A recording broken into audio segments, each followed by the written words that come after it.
जिस एयरक्राफ्ट में बैठकर बांग्लादेश से होते हुए शेख हसीना सोमवार को हिंदुस्तान में हिंडन एयरबेस पहुंची थी, मंगलवार को बगैर शेख हसीना को लिए वो एयरक्राफ्ट बांग्लादेश रवाना हो गया है।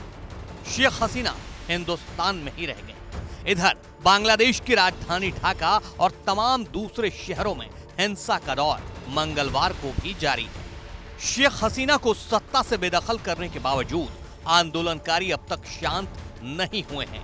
ऐसे में हर कोई ये जानना चाहता है कि बांग्लादेश का सियासी भविष्य क्या होगा और क्या होगा सत्ता से बेदखल शेख हसीना का अगला मूव। उनके मन में क्या चल रहा है ये तो वही जाने, लेकिन शेख हसीना के बेटे ने बड़ा खुलासा कर दिया है। बांग्लादेश में सोमवार को पैदा हुए हालात और शेख हसीना के बांग्लादेश छोड़कर भारत आने के घटनाक्रम के बीच शेख हसीना के बेटे साजिब वाजिद जॉय ने बीबीसी को दिए इंटरव्यू में दावा किया है कि शेख हसीना अब कभी सियासत में वापस नहीं लौटेंगी।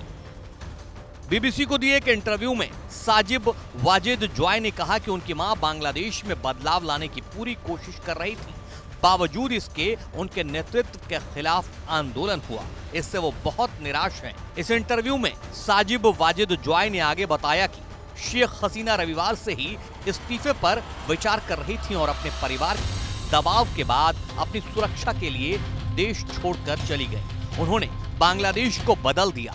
जब उन्होंने सत्ता संभाली थी तब इसे एक असफल देश माना जाता था। ये एक गरीब देश था।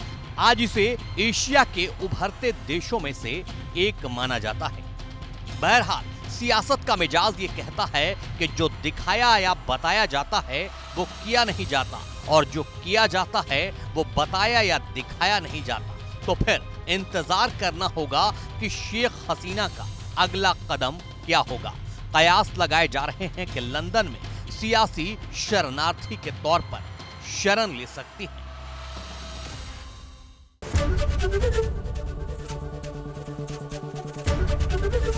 एबीपी गंगा, खबर आपकी, जुबान आपकी।